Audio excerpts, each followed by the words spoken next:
Mari kita bersatu di dalam doa.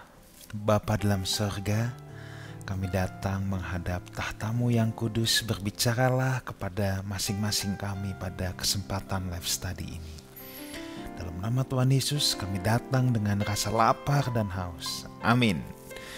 Saudaraku, kembali lagi berjumpa di acara live study, sebab orang yang berhenti belajar, berhenti bertumbuh. Saudaraku, kita masih ada di dalam rangkaian pengajaran akhir zaman yang disampaikan oleh Tuhan Yesus, dan pada bagian yang pertama ini ya, kita akan masuk dalam Matius pasal ke-25 ayat 1 sampai 13. Nah, Matius pasal 25 ini kita akan bagi menjadi 3 bagian. Bagian yang pertama ini bercerita tentang sebuah perumpamaan yang saya percaya sudah tidak asing lagi di telinga Bapak Ibu Saudara sekalian ya, tetapi perumpamaan ini hanya ada di Injil Matius. Perumpamaan apakah itu? Itu adalah perumpamaan tentang 10 gadis yang bijaksana dan gadis yang bodoh. Nah, saudaraku, perumpamaan-perumpamaan dalam Matius pasal 25 ini menggambarkan karakter atau sikap atau attitude yang harus dimiliki oleh setiap orang percaya dalam rangka menyambut kedatangan Tuhan Yesus yang kedua kali atau parousia. Jadi pada bagian yang pertama ini kita akan bicara tentang perumpamaan gadis yang bijaksana dan gadis yang bodoh. Ayat 1 sampai 13 saya akan bacakan dulu. Pada waktu itu hal kerajaan sorga seumpama 10 gadis yang mengambil pelitanya dan pergi menyongsong mempelai laki-laki. 5 di antaranya bodoh dan 5 bijaksana. Gadis-gadis yang bodoh itu membawa pelitanya tetapi tidak membawa minyak. Sedangkan gadis-gadis yang bijaksana itu membawa pelitanya dan juga minyak dalam buli-buli mereka. Tetapi karena mempelai itu lama tidak datang-datang juga, mengantuklah mereka semua lalu tertidur. Waktu tengah malam terdengarlah suara orang berseru, "Mempelai datang, songsonglah dia."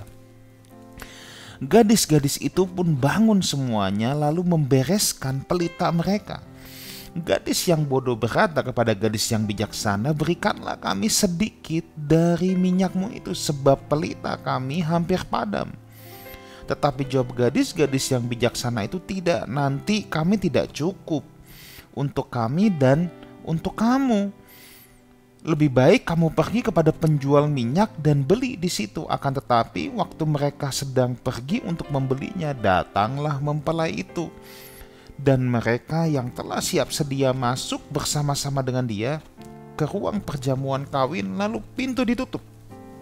Kemudian datang juga gadis-gadis yang lain itu dan berkata, "Tuhan, Tuhan, bukakanlah kami pintu." Ini gadis-gadis yang tadi pergi membeli minyak ya. Ini gadis-gadis yang bodoh yang dikatakan Alkitab.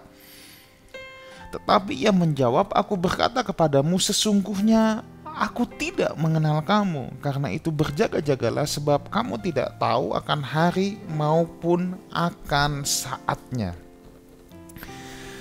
Saudaraku, perumpamaan gadis yang bijaksana dan yang bodoh ini sebenarnya hanya bicara tentang satu hal, yaitu kesiapan atau persiapan.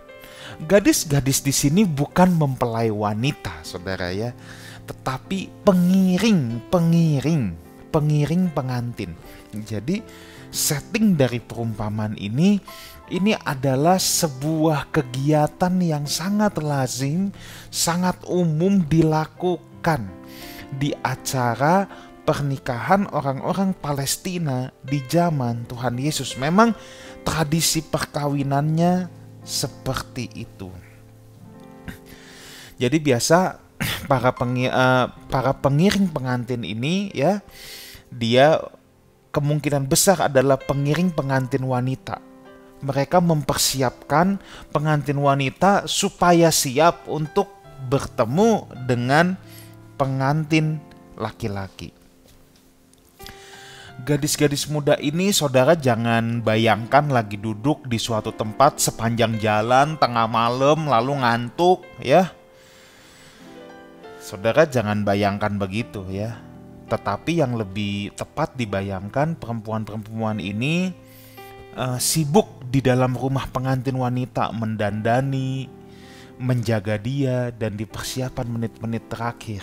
Nah, persoalannya adalah kita tidak tahu kapan pengantin pria akan datang. Jadi pengantin yang para gadis-gadis pengiring ini ya, ingat dia bukan pengantinnya tapi pengiringnya. Dia mendandani, berjaga-jaga, tapi di sini juga dikatakan mungkin udah selesai dandan, semua udah rapi, rumahnya udah bersih. Mereka ngantuk dan tertidur. Dan saudara perhatikan di sini bahwa tertidur itu tidak menjadi masalah, saudara ya. Tertidur di sini tidak menjadi masalah, semuanya tertidur. Nah, kalau kita lihat di ayat yang ke berapa tadi? Ya. Ayat yang ketiga dulu kita lihat. Gadis-gadis yang bodoh itu membawa pelitanya tetapi tidak membawa minyak. Mereka bukan gak punya minyak sama sekali, saudara. Mereka punya minyak tapi minyak cadangan, minyak ala kadarnya yang ada di pelitanya. Makanya ketika tiba-tiba datang ya, ketika pengantinnya tiba-tiba datang, di ayat yang ke-8 dikatakan pelita kami hampir padam. Itu gadis-gadis bodoh yang berkata kan, pelita kami hampir padam. Kalau dia nggak punya minyak sama sekali, itu udah padam, ya gimana menyalakan pelitanya kalau minyaknya sedikit pun nggak ada. Tetapi yang tepat adalah mereka bawa obor, dan ketika mereka awal tugas, obor itu memang masih bernyala, saudara. Tetapi masalahnya tahan nggak sampai mempelai pria itu datang. Dia nggak punya persiapan. Waktu orang udah rame-rame, ada tanda-tanda mempelai pria kayaknya udah mau datang nih. Mulai redup. Dia nggak siap, harusnya ada minyak cadangan supaya bisa dituang terus. Supaya api itu bisa tetap menyala. Sebab obor itu nggak ada gunanya, pelita itu nggak ada gunanya kalau nggak bisa nyala. Kalau nggak ada minyak, nggak ada gunanya. Nah, kesimpulan yang Tuhan Yesus berikan untuk perumpamaan ini sebenarnya sangat sederhana, saudara ya. Karena itu berjaga-jagalah, sebab kamu tidak tahu akan hari maupun akan saatnya. Kamu jaga-jaga saja, kamu siap-siap saja. Tema berjaga-jaga ini didengungkan oleh Tuhan Yesus di sepanjang khotbahnya mengenai akhir zaman. Dan murid-murid rasul-rasul pun, termasuk Rasul Paulus, juga mengajarkan untuk berjaga-jaga. Sebab kita memang nggak tahu kapan saatnya, kapan harinya. Jadi dengan jelas di sini Yesus sedang menunjuk kepada dirinya sendiri, dan di dalam perumpamaan ini dia sedang mengajarkan tentang kedatangannya kembali. Dialah mempelai laki-laki itu. Dialah orang yang akan datang itu, saudara ya. Berulang kali selama pengajaran Tuhan Yesus, dia selalu seringkali bicara tentang mempelai laki-laki. Ingat gak satu kali murid-muridnya kan diserang sama orang Farisi, kok murid-muridmu gak berpuasa sih? Lalu apa jawab Tuhan Yesus di Matius 9 ayat 15? Dapatkah sahabat-sahabat mempelai laki-laki berduka cita selama mempelai itu bersama mereka? Tetapi waktunya akan datang mempelai itu diambil dari mereka, dan pada waktu itulah mereka akan berpuasa. Again, Tuhan Yesus menempatkan dirinya sebagai mempelai laki-laki. Jadi dulu ceritanya orang-orang mempertanyakan, orang Yahudi itu punya puasa-puasa rutin, saudara. Ini ditanya loh, kok murid-muridmu ini gimana sih? Kok nggak ada yang puasa? Tuhan bilang loh, aku masih di sini, mempelainya masih di sini. Akan ada saatnya nanti mempelainya tidak ada, Yesus sudah terangkat ke surga, baru murid-murid akan berpuasa. Jadi pengajaran ini syarat sekali dengan memang pengajaran akhir zaman. Ya. 5 gadis dalam perumpamaan ini disebut bijaksana. Kenapa? Karena mereka adalah gadis-gadis yang dalam keadaan siap. Mereka disebut bijaksana karena mereka melibatkan diri secara penuh ke dalam situasi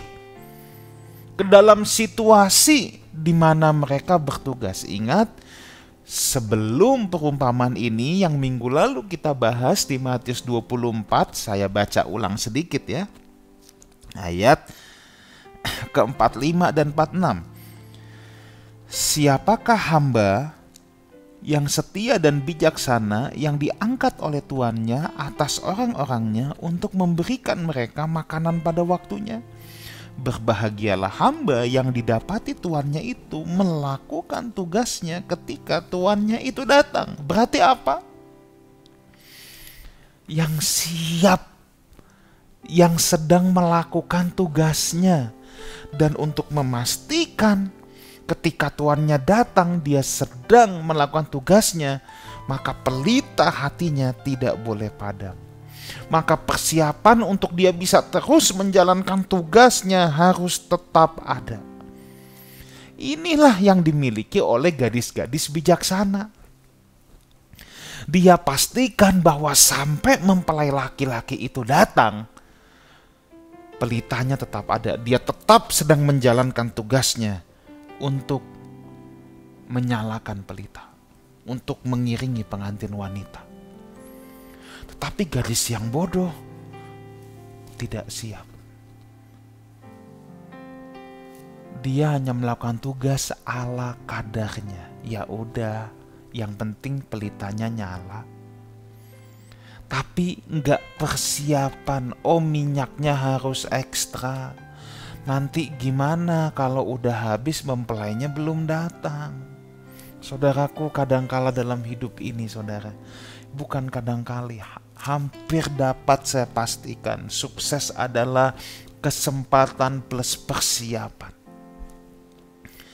Banyak orang yang mengeluh dalam hidupnya, dia selalu berkata, aku gak pernah punya kesempatan, aku gak pernah punya kesempatan.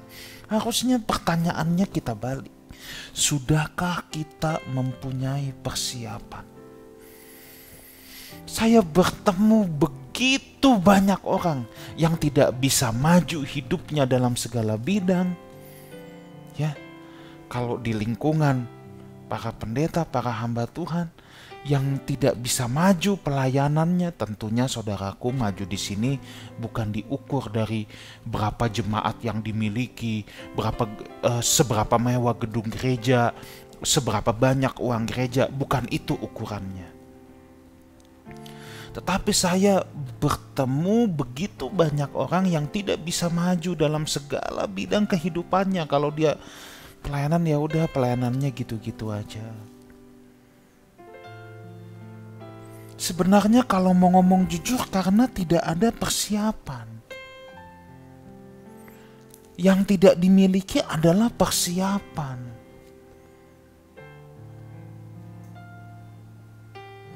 Sukses adalah kesempatan bertemu dengan persiapan. Saat kesempatan datang, persiapannya matang dilakukan. Itulah sukses.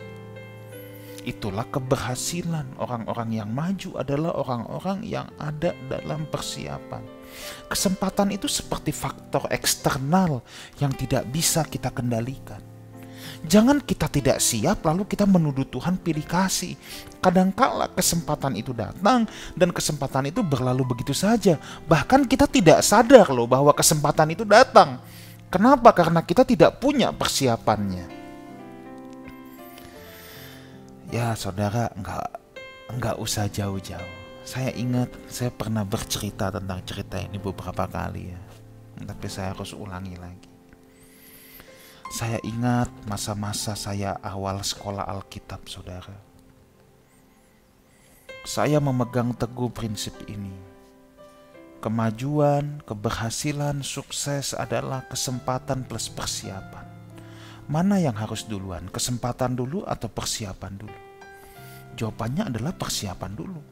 Sebab kesempatan tidak ada artinya kalau kita tidak punya persiapan.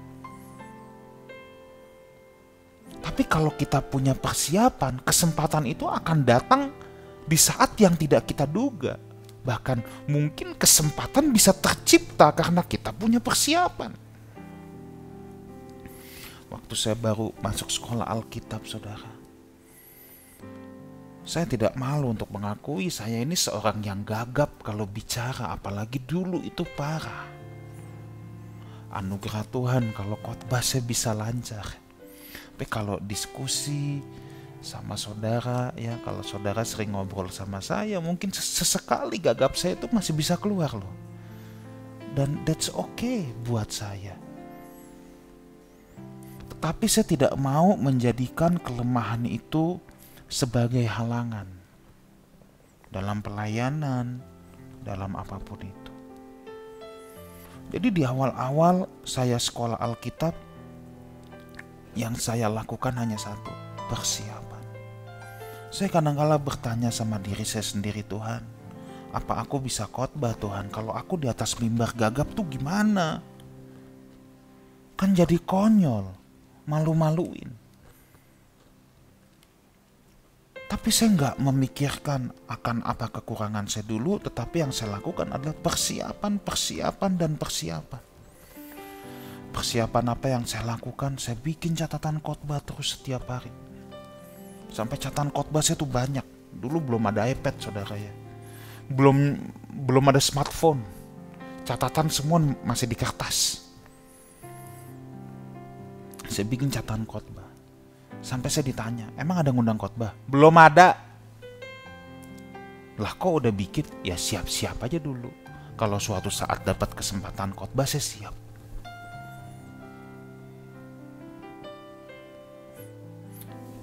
Kita tidak perlu mengeluh, Tuhan, aku tidak pandai bicara. Ya saya lihat di Alkitab, Musa, Yeremia, semua orang-orang gagap itu, saudara, yang dipakai Tuhan. Tugas mereka cuma satu, persiapan. Ada banyak orang yang mengeluh, aku nggak dapat kesempatan khotbah. Gimana aku khotbah? Lah persoalannya siap nggak? Maaf saudara, apalagi kalau untuk pendeta-pendeta muda, zaman saya dulu masih muda. Kesempatan yang paling dekat untuk kita punya kesempatan berkhotbah, tahu nggak kapan? Itu di saat urgent, di saat terdesak. Contoh, kalau kita aktivis di sebuah gereja, kita pelayanan, tiba-tiba pendeta yang harusnya khotbah, tiba-tiba nggak datang atau telat. Entah mendadak sakit, entah mobilnya mogok, bannya kempes. Ayo, kan nggak mungkin suruh jemaat nungguin 1 jam benerin mobil. Biasa siapa yang disuruh gantiin? Ya, orang yang belajar teologi kan biasanya gitu ya. Ayo kamu harus bisa gantiin. Nah terus mau ngomong apa kalau suruh gantiin? Ya belum persiapan. Loh gimana? Udah disuruhnya dadakan, tapi sekali khotbahnya jelek. Siap-siap gak dikasih kesempatan 1 tahun ke depan. Loh. Kadang-kadang kesempatan bisa datang di saat yang kita tidak duga. Tapi ketika kesempatan itu datang, ya, kalau kita siap, justru yang tadinya mungkin kita nggak pernah dapat kesempatan, tiba-tiba jadi lebih banyak kesempatan datang. Itu saya alami, saudara. Saya terlalu mempercayai bahwa sukses adalah kesempatan plus persiapan. Ada banyak orang mau maju, mau punya kesempatan, tapi nggak pernah siap dalam hidupnya. Lalu nanti menyalahkan Tuhan, bilang Tuhan diskriminasi. Makanya waktu dulu saya kuliah, saya serius belajar, saudara. Karena saya tahu, kepala saya harus ada isi, nggak bisa kosong. Nah sekarang saudara di bidang apapun, saudara harus pastikan bahwa saudara harus skillful. Harus upgrade diri terus. Waktu saya pelayanan di Australia, di mana jemaat-jemaat banyak yang student, orang-orang yang ambil accounting, saya dorong mereka untuk ambil CPA, ambil CA, supaya apa? Terupgrade dirinya, dalam tanda petik punya nilai jual. Kalau cuman accounting biasa, ya apa nilai lebihnya? Nah, banyak orang yang tidak mengupgrade diri, tidak mempersiapkan diri, tetapi mereka berharap untuk dapat bayaran, dapat gaji, seperti orang yang mempersiapkan diri. Ya nggak bisa, saudara. Seperti orang yang penuh skillful, kadang-kadang saya sedih. Dan saudara yang punya persiapan diri, saudara akan tahu persis, terutama di bidang saudara, ketika saudara berhadapan dengan orang yang gak punya isi, saudara pasti tahu. Saudara pasti tahu. Ya, saya tidak ngerti mana emas asli, mana emas palsu. Sekilas kalau saudara kasih saya kuning-kuning besi di kerom kuning juga, saya kirain itu emas, saudara ya. Saya nggak bisa bedain. Saudara kasih saya, pastor coba ini bedakan nih mana tas asli, mana tas palsu. Meneketehe, mana saya tahu. Itu bukan ekspertis saya. Tapi saya harus katakan, kalau saya mendengar orang khotbah, kalau di live house saya mengundang tamu khotbah, karena saya juga mau diperlengkapi oleh orang-orang dari luar. Tidak boleh hanya saya sendiri yang berkhotbah, karena saya tidak maha bisa, jawatan saya terbatas. Saya perlu diperlengkapi oleh jawatan lain. Tetapi satu hal, telinga saya tidak bisa dibohongi. Apakah orang itu melakukan studi atau tidak? Apakah orang itu mengupgrade dirinya, belajar lagi atau tidak? Telinga saya nggak bisa dibohongin untuk hal ini. Saya tahu mana yang persiapan, mana yang enggak, mana yang upgrade diri, mana yang tidak mengupgrade diri. Nah, itulah sebabnya satu sikap yang kita harus punya. Pelita dalam diri kita nggak boleh sampai padam. Menjelang kedatangan Tuhan, saudara ya, menjelang kedatangan Tuhan, Alkitab berkata banyak orang nanti yang memang akan mundur, banyak yang murtad. Itulah sebabnya Paulus berkata, biarlah rohmu bernyala-nyala dan layani Tuhan. Ada orang yang awalnya menggebu-gebu dalam pelayanan, nggak lama kemudian hilang. Kayak soda, saudara, push. Kenapa? Pelitanya padam, rohnya padam. Gimana supaya aku tetap menggebu-gebu? Gimana supaya aku tetap bersemangat melayani Tuhan? Ya kita yang harus ngakalin, kita yang harus punya persiapan supaya rohku jangan padam. Kalau nggak diisi pelita hati kita dengan kebenaran firman Tuhan, interaksi dengan lingkungan, interaksi dengan sesama, menghidupi firman Tuhan, bagaimana kita bisa memiliki roh yang bernyala-nyala, saudara? Ya. Maka saya mau encourage saudara, jangan sampai kehilangan kasih mula-mula, jangan sampai kerajinan kita kendor dalam melayani Tuhan. Dan di sini ya, di ayat yang ke-12 ini menarik. Tetapi ia menjawab, aku berkata kepadamu, sesungguhnya aku tidak mengenal kamu. Ini kita teringat Matius pasal 7. Bukankah aku sudah bernubuat demi namamu? Aku tidak mengenal kamu. Hanya orang-orang yang melakukan kehendak Tuhan. Orang-orang yang pelitanya tetap nyala. Orang-orang yang pelitanya bernyala, yang akan mengetahui kehendak Tuhan. Ya. Orang-orang yang pelitanya tetap menyala, dialah yang melakukan pelayanan dengan sungguh-sungguh yang akan dikenal Tuhan. Saya berdoa setiap kita miliki ini, persiapan. Persiapkan hidup kita dengan kehidupan yang kudus. Persiapkan hidup kita dengan kebaikan-kebaikan yang kita bisa bagikan kepada orang lain. Kedatangan Tuhan, attitude yang pertama, it's all about preparation. Berjaga-jagalah, bersiap-siaplah. Kita nggak tahu kapan dia datang, tetapi pastikan pelita di hati kita tidak pernah padam. Tuhan Yesus memberkati kita semua. Mari kita berdoa. Bapa dalam surga, kami bersyukur. Bapa, biarlah kebenaran ini termatrai kuat di dalam hati sanubari setiap anak-anak-Mu. Dalam nama Tuhan Yesus kami berdoa. Amin. Saudaraku, jangan lupa subscribe Lifehouse Community YouTube channel, Lifehouse Music YouTube channel, dan follow Instagram Lifehouse Community. Di sana ada live message renungan harian yang akan memberkati saudara semua. Sampai jumpa minggu depan dalam live study, sebab orang yang berhenti belajar berhenti bertumbuh. God bless you.